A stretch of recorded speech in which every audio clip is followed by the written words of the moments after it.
ஒரு வழியா இந்தியாவுக்கும் இங்கிலாந்துக்குமான 2வது டெஸ்ட் மேட்ச்சில் இந்தியா இன்னைக்கு அபாரமாக ஜெயிச்சிருக்காங்க. ஸோ யாருமே எதிர்பார்க்கவே இல்லை. இந்தியா கிட்டத்தட்ட 106 ரன்கள் வித்தியாசத்தில் இன்னைக்கு இங்கிலாந்தை வீழ்த்திருக்காங்க. இந்தியாவுக்கு கிடைச்ச மிக முக்கியமான வெற்றியாக பார்க்கப்படுது.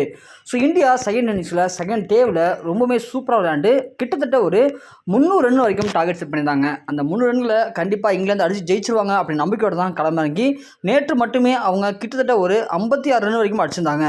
அந்த நிலைமையில் இன்னைக்கு இங்கிலாந்து அணி இந்த ரன் அடித்து ஜெயிக்குமா ஜெயிக்காதா அப்படிங்கிற மிகப்பெரிய ஒரு பரபரப்பில் தான் இந்திய ரசிகர்கள் எல்லாருமே எதிர்பார்த்து காத்திருந்தோம்.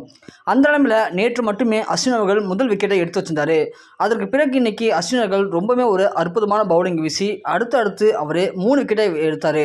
அதற்கு பிறகு வந்த பும்ரா அவர் பங்குக்கு அவர் 3 விக்கெட் எடுக்க, அதுக்கு பிறகு வந்த முகேஷ்குமார் ஒரு விக்கெட், குல்தீப் யாதவ் ஒரு விக்கெட், அக்ஷர் பட்டேல் ஒரு விக்கெட் சொல்லி எல்லாருமே இன்னைக்கு ரொம்பவே சூப்பரான பவுலிங் வீசி கிட்டத்தட்ட யாரும் எதிர்பார்க்கவே இல்லை. இந்தியா இன்னைக்கு 106 ரன்கள் வித்தியாசத்தில் இந்த டெஸ்ட்டை கம்ப்ளீட் பண்ணியிருக்காங்க.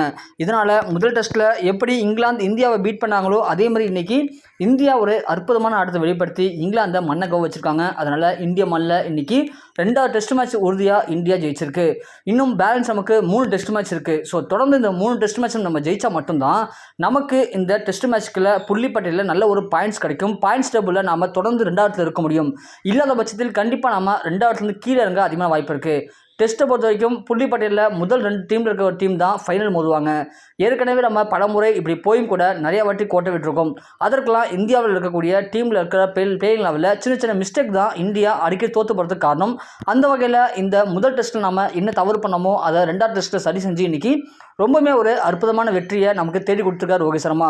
கண்டிப்பாக இந்த வெற்றிக்கு மிக முக்கியமான காரணமாக பார்க்குறது பவுலிங்கில் நம்மளுடைய பும்ரா, பேட்டிங்கில் நம்மளுடைய ஜெய்ஸ்வால் மற்றும் சுமன் கில் இவங்களுடைய அதிரடி தான் இன்னைக்கு இந்தியா 2வது டெஸ்ட் ஜெயிச்சிருக்கு.